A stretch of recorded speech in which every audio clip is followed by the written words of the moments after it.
Boycott PhonePe. ಕನ್ನಡಿಗರ ಮುಂದೆ ಮಂಡಿ ಊರಿದ ಫೋನ್ಪೇ ಸಿಇಒ. ಈ ತರ ಹೆಡ್ಲೈನ್ಸ್ ಗಳನ್ನ ಇತ್ತೀಚೆಗೆ ನ್ಯೂಸ್ ಚಾನೆಲ್ಗಳಲ್ಲಿ ನೋಡಿದೆ.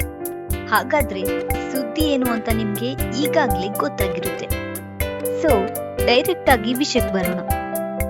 ಅಷ್ಟಕ್ಕೂ ಈ ಹೊಸ ಕಾನೂನಿನಲ್ಲಿ ಇವಾಗೇನು ಜಾರಿಗೆ ತರಬೇಕು ಅನ್ಕೊಂಡಿದ್ರಲ್ಲ, ಇನ್ನು ಜಾರಿಗೆ ಬಂದಿಲ್ಲ, ಜಾರಿಗೆ ತರಬೇಕು ಅನ್ಕೊಂಡಿದ್ರಲ್ಲ, ಎಲ್ರೂ ಸೇರಿ ಇವಾಗಲೇ ಬಾಯ್ ಬಡ್ಕೊಂಡು ಕಾನೂನನ್ನ ಕ್ಯಾನ್ಸಲ್ ಮಾಡಿಸಿದ್ದೀರಾ ಅಲ್ವಾ? ಆ ಕಾನೂನಿನಲ್ಲಿ ಏನಿತ್ತು ಅಂತ ನೋಡೋದಾದ್ರೆ, ಮ್ಯಾನೇಜ್ಮೆಂಟ್ ಲೆವೆಲ್ ಅಲ್ಲಿ 50% ಮೀಸಲಾತಿ, ಮತ್ತೆ ನಾನ್ ಮ್ಯಾನೇಜ್ಮೆಂಟ್ ಗಳಲ್ಲಿ 75% ಮೀಸಲಾತಿ, ಮತ್ತು ಸಿ ಮತ್ತು ಡಿ ಲೆವೆಲ್ಗಳಲ್ಲಿ 100% ಮೀಸಲಾತಿ. ಇದ್ರಲ್ಲಿ ಏನ್ ತಪ್ಪು ಕಾಣಿಸ್ತಾ ಇದೆ? ಕರ್ನಾಟಕನೇ ಬಿಟ್ಟು ಹೋಗಿ ಅಂತ ಹೇಳಿದೀವಿ ಅನ್ನೋ ತರ ಮಾತಾಡ್ತಿರಲ್ಲ. ನಿಮ್ಮ ಕಂಪನಿಯಲ್ಲಿರುವ ಎಂಪ್ಲಾಯ್ಮೆಂಟ್ಗಳಲ್ಲಿ ಇಂತಿಷ್ಟು ಅಂತ ಮೀಸಲಾತಿ ಕೊಡ್ಬೇಕು ಅಂತ ಹೇಳ್ತಿರೋದು. ಎಲ್ಲಾ ಹುದ್ದೆಗಳನ್ನ ಕರ್ನಾಟಕದವರಿಗೆ, ಕನ್ನಡದವರಿಗೆ ಮಾತ್ರ ಕೊಡ್ಬೇಕು ಅಂತ ಹೇಳಿಲ್ಲ. ನಿಮ್ಮ ಜಾಬ್ ಪೋಸ್ಟ್ಗಳಲ್ಲಿ, ಜಾಬ್ ಡಿಸ್ಕ್ರಿಪ್ಷನ್ಗಳಲ್ಲಿ ಮೆನ್ಷನ್ ಮಾಡ್ತೀರಲ್ವಾ, ಹಿಂದಿ ಮ್ಯಾಂಡೇಟರಿ ಅಂತ, ಅದು ಬೇಡ ಅಂತ ಹೇಳ್ತಿರೋದು.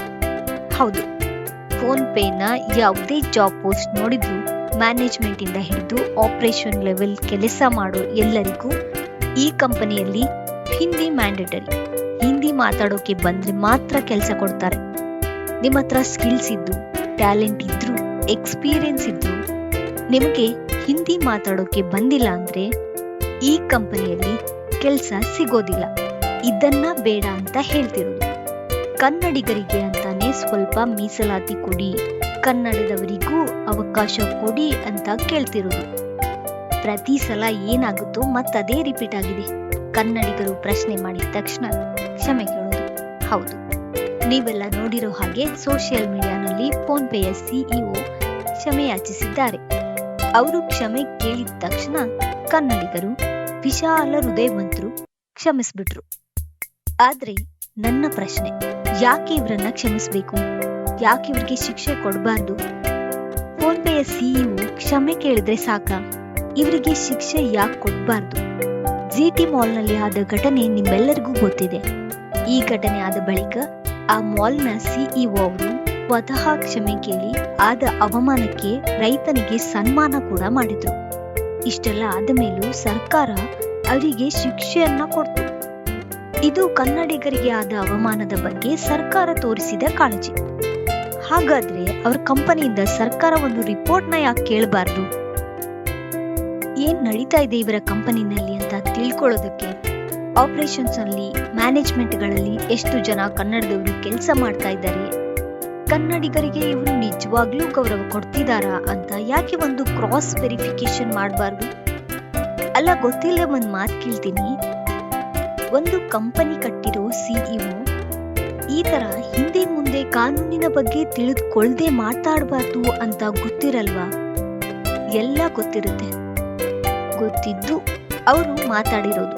ಯಾಕಂದ್ರೆ ಕನ್ನಡದವರಂದ್ರೆ ಅಷ್ಟು ಈಸಿ. ಇವರಿಗೆ ಏನ್ ಬೇಕಾದ್ರೂ ಹೇಳ್ಬೋದು, ಏನ್ ಬೇಕಾದ್ರೂ ಮಾತಾಡ್ಬೋದು, ಹೇಳೋದೆಲ್ಲ ಹೇಳ್ಬಿಡೋದು, ಒಪಿನಿಯನ್ನ ಸರ್ಕಾರಕ್ಕೆ ಹೆಂಗೋ ಕನ್ವೆ ಮಾಡೋದು.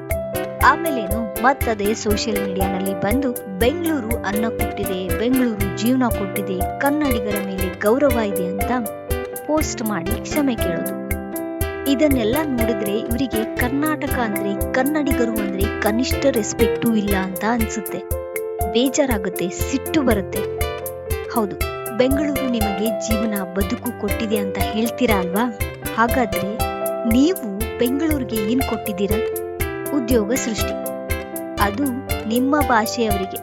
ಇದು ಹಿಂಗೆ ಕಂಟಿನ್ಯೂ ಆದ್ರೆ ಕನ್ನಡಿಗರು ಫೋನ್ ಪೇನ ಬರೀ ಅನ್ಇನ್ಸ್ಟಾಲ್ ಅಲ್ಲ, ಗೂಗಲ್ ಪ್ಲೇ ಸ್ಟೋರ್ಗೆ ಹೋಗಿ ರಿಪೋರ್ಟ್ ಕೂಡ ಮಾಡ್ತೀವಿ.